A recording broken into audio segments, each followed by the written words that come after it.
সুন্দরী ব্রাইডগুলোর মুখে কেন আমি স্টিকার দিচ্ছি সেটা তোমরা অনেকেই জানতে চেয়েছো। কেউ তো আবার নিজের মনের কথা প্রকাশও করে ফেলছো, লাইক দাঁত ভালো না, নাকি স্মাইল ভালো না, নাকি তুমি লিপস্টিকটা ঠিকঠাক ভাবে পরাতে পারোনি। আরো অনেক কিছু ভাবার আগে আমি তোমাদেরকে বলে দিচ্ছি এই ভিডিওটার মাধ্যমে, আমি বা তুমি যেমন ফুল ফেস দেখিয়ে ছবি আপলোড করতে পারি, ঠিক তেমনই কিন্তু অনেকের বাড়ি থেকে ওই পারমিশনটা দেয়। হয়তো কেউ পুরোটাই ফেস দেখায় না, আবার হয়তো কেউ এরকমও আছে যে যারা মুখে স্টিকার বসিয়ে আপলোড করে। রিসেন্ট আমি কয়েকটা ব্রাইড করলাম যাদের বাড়িতে কিন্তু ওই পারমিশনটা নেই, মানে ফুল ফেস দেখাতে পারবে না, তবে হ্যাঁ মুখে স্টিকার দিতে পারবে। তারা কিন্তু একেবারে বুকিং এর সময় আমাদেরকে বলে দেয় যে দেখো রুমানা এরকম এরকম ব্যাপার, তাহলে কি তুমি আমার বুকিংটা নেবে। এত কিছু জানাশোনার পরে যদি আমি তাদের মুখ হাইড না করে ছবি আপলোড করি তখন কিন্তু তাদের উপর অন্যায় হয়। সে কারণেই মুখটা এরকম ব্লার করে দেওয়া হয় যেটাতে তাদের কোনো অসুবিধা না হয়। আশা করি আমি ক্লিয়ার করতে পেরেছি। চলো এবার বলি এই ব্রাইডের কথা। এই ব্রাইড ছিল আমার 9th মেহেন্দি ব্যাচের স্টুডেন্ট। আজ থেকে প্রায় 10 দিন আগে ওর বিয়ে হয়ে গেছিল, কিন্তু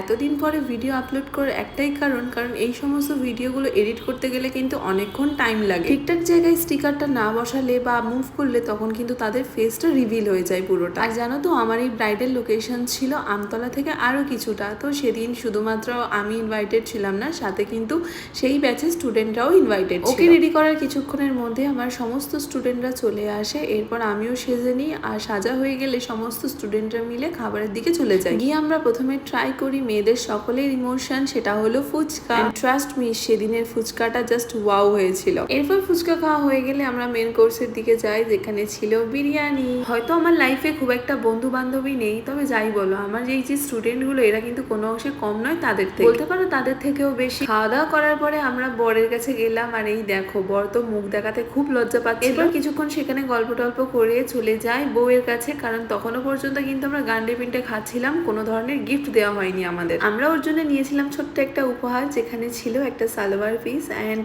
গোল্ডের কিছু একটা নেওয়া হয়েছিল, আমার ঠিক মনে নেই। মাশাআল্লাহ ওর হাতের মেহেন্দি স্টেনটা দেখো, মানে ওটা আমি 2 তারিখ ওকে পরিয়ে গিয়েছিলাম, আর কত সুন্দর ডার্ক কালার এসেছে। আর তোমরাও যদি এরকম ডার্ক স্টেন চাও তো আমার থেকে কিন্তু মেহেন্দি অর্ডার করতে পারো। আর এরপর এসে যায় সেই মুহূর্তটা যেটার জন্য সবাই অপেক্ষা করে, কিন্তু একটু কষ্টও হয়। আর ওকে দেখে কিন্তু ওখানে থাকা সমস্ত মানুষের চোখে পানি চলে এসেছিল, আর হওয়াটা কিন্তু খুবই স্বাভাবিক। এরপর আমরা চলে আসি উপরে, সেখানে একটু গল্প গুজব করে, আমি তো ড্রেস চেঞ্জ করিনি, কারণ ওরকম শাড়ি পরে মেকআপের জিনিসপত্র নিয়ে বাড়িতে ফেরা তো আমার পক্ষে পসিবল না। চলে যাই বারুইপুরের দিকে, আর আমি আমার বাড়ির উদ্দেশ্যে চলে যাই সকলকে টাটা করে। সো তোমাদেরকেও টাটা, বাই।